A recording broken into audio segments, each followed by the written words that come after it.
सुनेत्रा पवारांची गटनेतेपदी निवड झालेली आहे। राष्ट्रवादी काँग्रेस पक्षाच्या गटनेतेपदी सुनेत्रा पवारांची निवड झालेली आहे। बघा आत्ताच्या घडीची खूप मोठी बातमी आहे, ज्यासाठी बैठक बोलवली होती। आता गटनेतेपदी सुनेत्रा पवारांची निवड झालेली आहे।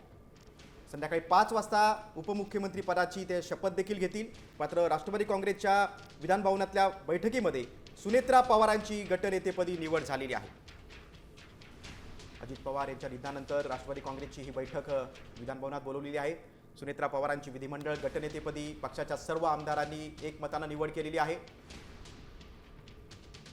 राष्ट्रवादी काँग्रेस पक्षाच्या विधिमंडळ पक्षाची बैठकीमध्ये ही गटनेतेपदाची निवड झालेली आहे।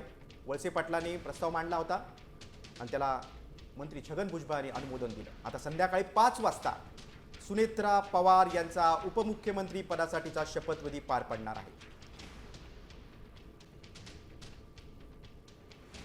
संध्याकाळी उपमुख्यमंत्री पदाची शपथ सुनेत्रा पवार घेतील। मात्र आपण बघतो की राष्ट्रवादीच्या विधिमंडळ पक्षाच्या बैठकीमध्ये सुनेत्रा पवारांची गटनेतेपदी निवड झालेली आहे। वैद्य, मी पुन्हा एकदा तुझ्याकडे येतोय। आपण बघतोय की एनसीपीच्या गटनेतेपदी सुनेत्रा पवारांची निवड झाली आहे। मात्र पक्षाचा राष्ट्रीय अध्यक्षपदाचा मुद्दा देखील आहे, त्यावर काय चर्चा होऊ शकते का?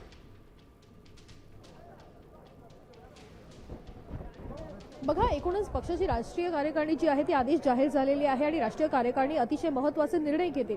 त्या निर्णयाला अनुसरून पक्षाला काम करावं लागतं। एकीकडे ज्या पद्धतीनं गटनेता म्हणून त्या ठिकाणी सुनेत्रा पवार यांची निवड झालेली बघायला मिळत आहे, तर दुसरीकडे राष्ट्रीय अध्यक्ष म्हणून देखील आता कोण असणार या संदर्भात देखील प्रश्न उपस्थित केले जात आहेत। मात्र सध्या राष्ट्रीय कार्यकारिणी जी आहे ती त्या ठिकाणी बघायला मिळत आहे। प्रफुल्ल पटेल आणि सुनील तटकरे या संदर्भातले अनेक महत्त्वाचे निर्णय पक्षासंदर्भातले घेत असल्याचं देखील दिसून आलेलं आहे आणि एकूणच या प्रक्रियेमध्ये हेच दोन महत्त्वाचे नेते सध्या निर्णय घेत आहेत आणि ते घेत राहतील अशी माहिती सध्या सूत्रांकडून मिळत आहे। त्याच्यामुळे एकीकडे गटनेता म्हणून सुनेत्रा पवार यांची देखील निवड झाली असल्याचं दिसलं तरी देखील राष्ट्रीय अध्यक्ष म्हणून त्या ठिकाणी प्रफुल्ल पटेल जे आहेत ते आपली जबाबदारी या ठिकाणी बजावत असतील असं देखील सांगण्यात आलेलं आहे। सुनील तटकरे देखील त्या ठिकाणी आपली प्रमुख भूमिका या ठिकाणी पक्षासाठी बजावणार असल्याचं देखील माहिती सध्या मिळत आहे। आपण बघतोय की जशी गटनेता पदी निवड झाली त्यानंतर सध्या हालचाल जी आहे ती विधान भवनाच्या बाहेर मोठ्या प्रमाणात होत असलेली बघायला मिळत आहे। कारण एकीकडे ही गटनेतापदी निवड प्रक्रिया झाल्यानंतर आता सुनेत्रा पवार माध्यमांच्या समोर येऊन कशा पद्धतीने आपल्या भूमिका आपली बाजू मांडतील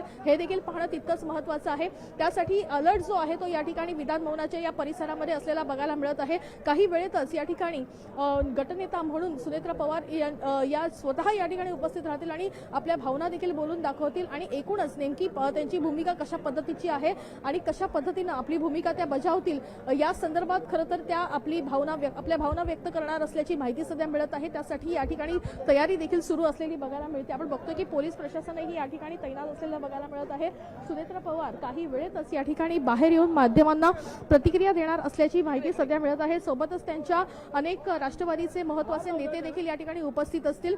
कारण ज्या पद्धतीनं खरं तर आता गटनेता म्हणून त्यांची निवड झालेली आहे, सोबतच त्यांची जबाबदारी वाढलेली आहे आणि जबाबदारी वाढल्यानंतर अनेक महत्त्वाच्या गोष्टी ज्या आहेत त्या देखील तितक्याच तत्परतेने कशा पद्धतीनं या निभावाव्या लागतील या सगळ्या संदर्भात खरं तर त्यांची नेमकी भूमिका काय आहे, त्यांची मनस्थिती काय आहे आणि राष्ट्रवादी काँग्रेससाठी एकूणच ज्या पद्धतीनं त्या उभ्या राहिलेल्या आहेत ती भूमिका अतिशय महत्त्वाची आहे आणि राष्ट्रवादी पक्षासाठी नेमकी आता भविष्याची एक बाजू कशी असेल या सगळ्या संदर्भात सुनेत्रा पवार आपलं मत जे आहे ते या ठिकाणी काही वेळेतच मांडणार असल्याची माहिती मिळते।